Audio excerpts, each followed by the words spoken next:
What kind of man welcomes the company of the hurting, helpless, and the hopeless? What kind of a man can heal the pain with a single soft touch? What kind of a man multiplies hope and freedom as easily as he does fish and bread? Who else can turn our dusty old religion into a brand new relationship? What kind of man would claim to be God in the flesh, but then allow that same flesh to be torn apart? What kind of a man would embrace betrayal, Insults, Torture, Mockery. And death. and yet live to tell about it. Nobody but Jesus. Nobody but Jesus. Nobody. who could speak with such authoritative words and yet drench them with compassion?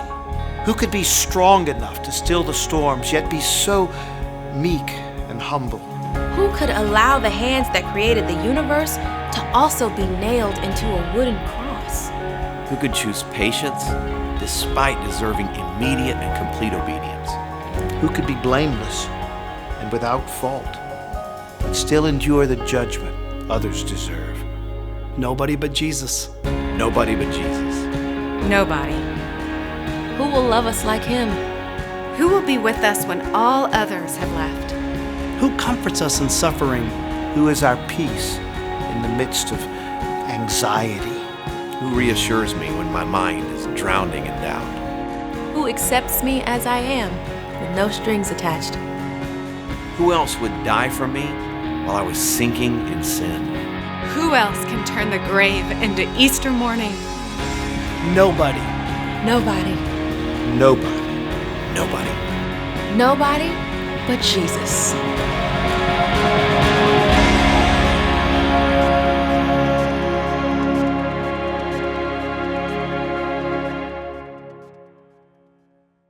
This month, we are continuing to talk about Easter.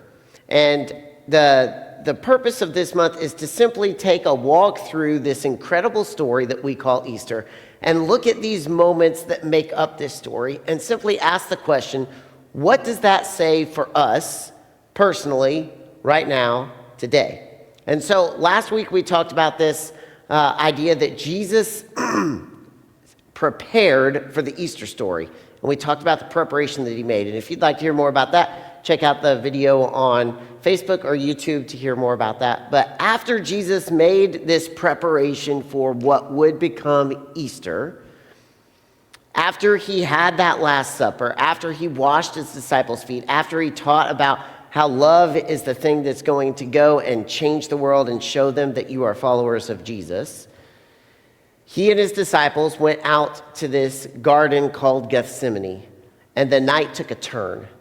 And it took a turn that was complete and full of unexpected tragedy and set them on an unexpected journey.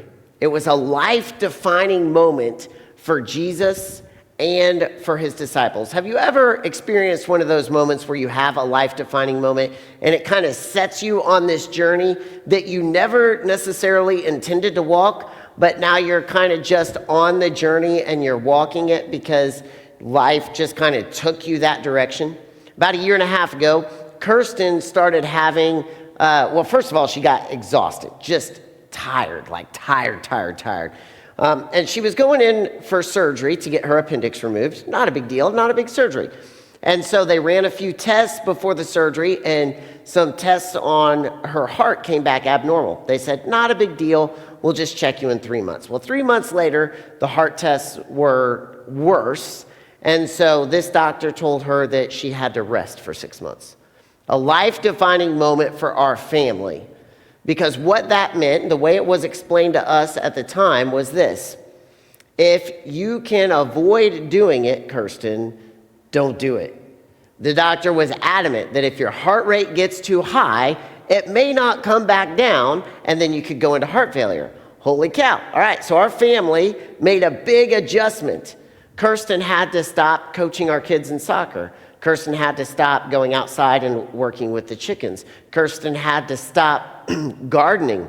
She couldn't do the things around the house that she wanted to do and the things that she loved to do. And all of these things that were a part of who she was. Now she was stuck on this journey of just resting.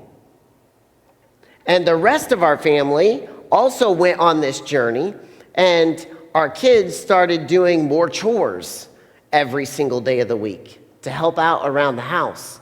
And we all went on this journey where it's not a journey we would have chosen to walk, but we were on this journey that was a life-defining moment. On this night, for Jesus and his disciples, they had a life-defining moment. And this life-defining moment set them on a journey that would affect the rest of their lives. Look at John chapter 18, verses 3 through 5. Judas brought a company of soldiers and some guards from the chief priests and the Pharisees, and they came there carrying lanterns, torches, and weapons. Jesus knew everything that was to happen to him, so he went out and asked, "Who are you looking for?" And they answered, "Jesus, the Nazarene." There's the moment. There's the life-defining moment where everything changed.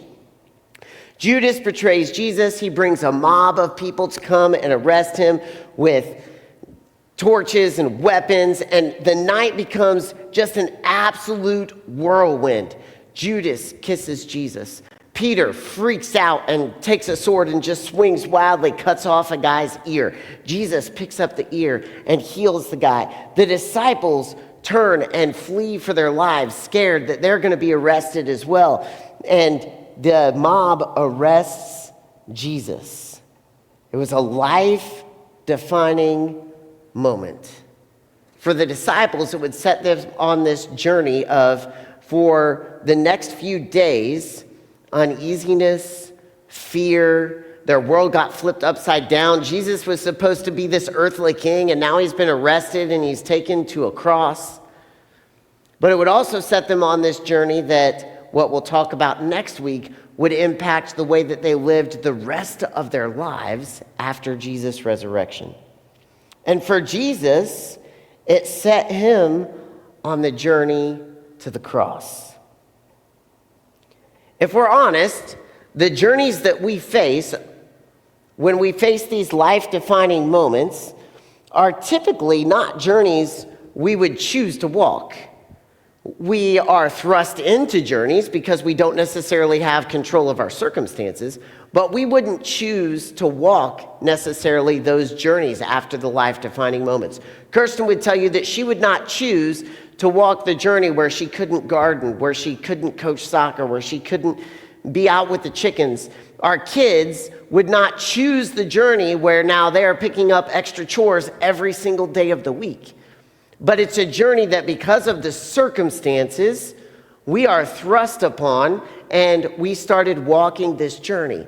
And if you take a look at your own lives, I imagine that you will see that you have experienced some journeys in your own life that you have been thrust upon, that have been thrust upon you. And you wouldn't choose to walk those journeys, but you are walking those journeys because of the life circumstances that have been around you. The disciples would not have chosen to walk this journey where they're fearing for their lives. They would not have chosen to walk this journey where they see the person that they followed for the last 3 years taken away and hung up on a cross and put in a tomb. They would not have chosen this journey of re-examining their entire life and wondering, what's next for me? But here's the thing that I find interesting about this story. Here's the thing that I find interesting about Easter. When we look at the journeys that we find ourselves on in life, we wouldn't walk those journeys willingly. But when Jesus looked at the cross and it came down to it, Jesus went willingly. Jesus walked the journey to the cross willingly. While the disciples found themselves on a journey they never expected to be on, Jesus found himself on a journey that he did expect to be on and was going to go willingly. And if we go back to that verse in John, just a short snippet of it, John 18:4, it says, Jesus knew everything that was about to happen to him.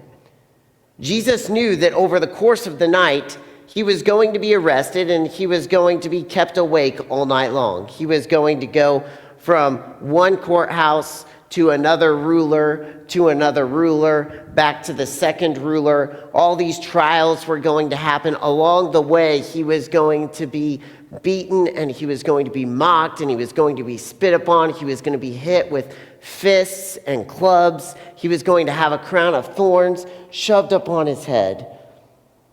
He was going to be whipped mercilessly and nailed to a cross, and he chose to do this, to walk this journey willingly. He chose to walk this journey willingly. That's something that is difficult for us to understand. When we face life-defining moments, when people get sick, when parents get divorced, when the person that you trusted turns around and stabs you in the back, when you have to move from this town where you are super connected and you find yourself in a new area, when you have to switch schools and you're kind of lost as to where to be and what to do, and you have these journeys, oftentimes we find ourselves saying, I don't want to do this. And if we had the power to change the journey that we were on, we would do it, wouldn't we? I'll tell you what, if I had the power a year and a half ago, or even right now, to say, Kirsten, you're all better, boom, I would do it in a heartbeat. But I don't have that power. Now, here's the incredible thing about Jesus going to the cross willingly. Jesus had that power. I love the songs that we sang tonight. They were all about how Jesus has authority. I mean, the one song said, your voice it thunders and mountains shake. The last song we sang talked about how one word and everything bends because of your authority. I mean, everything is under the authority and the power of Jesus. All he would have had to do on the way to the cross is be like, I'm out. I'm done. Poof. Stop. And everything would have changed. All right. I need some volunteers. First, I need 3 volunteers that you think, all right, you could come up on stage, and I mean, you could really, really do some good, solid acting. Like you're going to really get into it. All right, Peyton, Tate, and Ava, come on up. Come on up here. All right. Now, I need some other volunteers, and you'll come in the end. And let me see if I have just a few. You'll have a very small role. All right, Elise, Brendan, anybody else? All right, come on up here, come on up here. So Elise and Brendan kind of stand back to the back there just a minute, okay? And we're just going to kind of set the scene for what this could have looked like for Jesus as he walked to the cross. And he walked this journey very, very willingly. All right, so here's what I need. And this may be difficult, all right? I need one of you that is going to tie me up and kind of be like, I'll be Jesus, and you guys tie me up and be like the person that is, you might want to hear all the rules before you volunteer. The person that is like leading me away. So whoever does that is going to need this little rope right here, okay? All right. There we go. All right. I need one person that is just going to make fun of me and be like, crucify him! And just give it to me, all right, Peyton. And then I need one person that is not really going to hit me. Tate, please don't really hit me. But just, you've got the club in your hand and you're ready to just let me have it. All right, you were a little too excited to volunteer for that. All right, so, all right, Peyton, come stand right over here. Tate, come stand right over here so everybody can see you. Don't turn your backs to the audience. All right, so here's the way this is going to work, all right? Jesus has authority. He can change circumstances at a moment's notice. So you're going to act out, and I'll kind of give you directions. I'll be like, and if Tate was to come and try to hit me, and then Tate, you would, and as Peyton would scream insults and say, crucify him, all right? All right, so, and when I say poof, you freeze.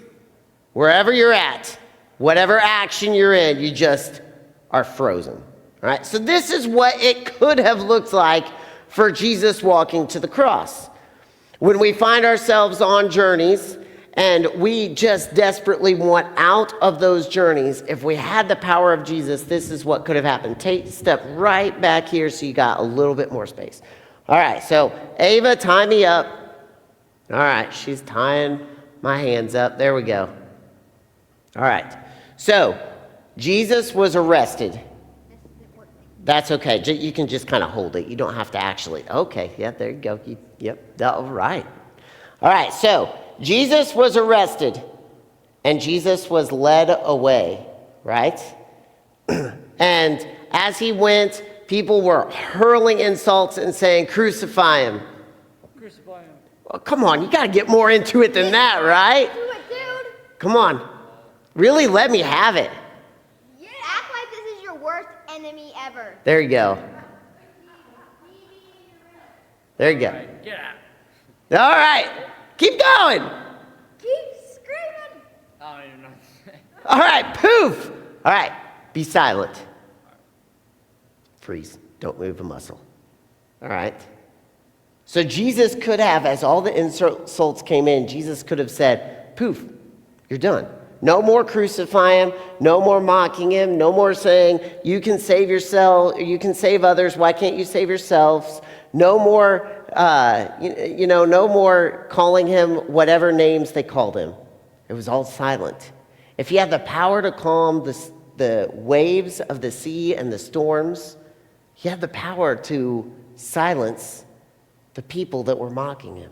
And as people came to him to hit him with clubs, poof! Freeze. Boom. Jesus is no longer being attacked. He could freeze people right where they're at. He has the authority to make everything stop. And then he could say, poof, untie me, and freeze.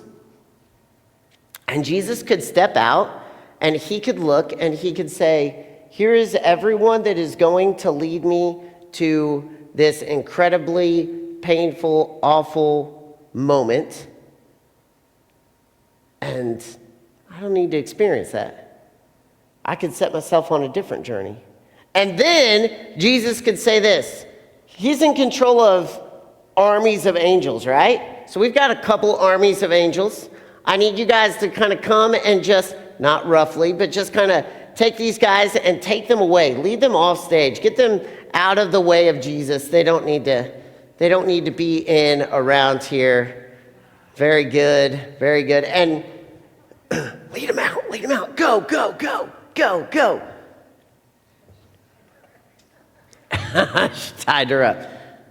All right, give it up for our volunteers. Give it up for our volunteers. Here's the thing, is that all it would have taken was one word, just like that song that we sang. That's it. That's all it would have taken was one word. Jesus had the authority to change everything. Now, think about the journeys that you have been on. For me, the one about Kirsten being sick is just fresh in my mind, but there are countless journeys that I've been on. What journeys have you been on that you've walked a road that maybe you just really weren't super enthused about walking that journey? And if you had the power and you had the authority to say, this could all be better. Let's just make this better. We would do that in an instant, in a heartbeat. We would set things right. But Jesus chose to walk to the cross and experience the torture and all of the wrong that was done to him willingly. He chose to walk that journey willingly. And so here's the big question. What does that mean for us today? What does that mean for us today? Here's what it means. It means, in my mind, two things.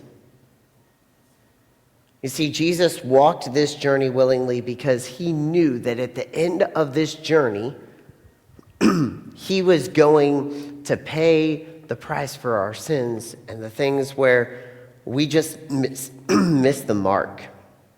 And here's what I've been thinking about recently with this idea of sin, is that a lot of times, I know in my mind and in my life, I've thought sin is where I've done the wrong thing. And the sin just means to not hit the bullseye. And so tonight, some of you were throwing axes in open gym, right? And you would say that if one of you was able to throw 4 axes and hit the target 4 times, you'd say you're a pretty good axe thrower, right? Would anybody disagree with that? All right, pretty good axe thrower. But the thing about sin is, sin just means you didn't hit the bullseye every single time. That's the only thing. Sin just means you did not hit the bullseye every time. You just weren't perfect. And Jesus said, listen, I want to pay for the times that you were this far off of the bullseye, but I also want to pay for the times where you turned around and you aimed at a totally different target. Because I want to be with you. I want to be with you. And so here's what this tells me, the fact that Jesus was willing to walk this journey willingly. It tells me 2 things. It tells me you are incredibly valuable. It also tells me that you are incredibly loved. You are incredibly valuable. And you are incredibly loved and wanted. Listen, when this world makes you feel like you are the exact opposite of that, when this world makes you feel like you are completely unvaluable and completely unlovable and completely unwanted, we can remember at this time of year that Jesus went willingly to show us, to show you, to show me that, holy cow, you are so incredibly valuable. You are so incredibly loved. You are so incredibly wanted. Jesus wants to be with you. Jesus wants to spend eternity with you.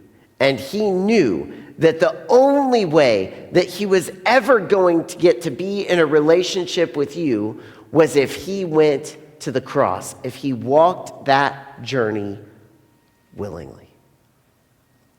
You guys, too often, I find myself thinking how unvaluable, unloved, and unwanted I am. And I imagine that if you are honest in your soul, there are times when you feel unvaluable, unloved, and unwanted too. And so the practical challenge this week is simply going to be a reminder that we are so loved. We are so valuable. We are so wanted. And so here's what we've got. And during this last song, you can come up and you can get this and build this. I've got some orange strings. Some of them are long and some of them are short. Now, orange is a color that people pay attention to. When you see orange cones, you generally stay away from that area. You know something big is going on there. When you see orange flashing lights, it gets your attention. You know something big is going on there. So I've got this orange string to remind you something big is going on here. And I want you to just take the string and put it like this and just tie a little knot so that it looks like a cross. It'll be kind of a rugged, misshapen cross. The crosses in the early centuries were not perfect. And then I just want you to take this orange cross as a reminder that something big has happened. And I want you to just put it somewhere where you'll see it. And every time you see this orange cross as a reminder, something big has happened. I want you to remember that that big thing that happened was that Jesus, in a very tangible, practical way, expressed, you are so valuable. You are so loved. You are so, so wanted. And so as this last song plays, come on up and grab a long string and a short string and just kind of take some time and build your own orange cross as a reminder something big happened. Jesus walked this journey willingly. Let me pray for you guys. God, thank you so much for tonight. Thank you.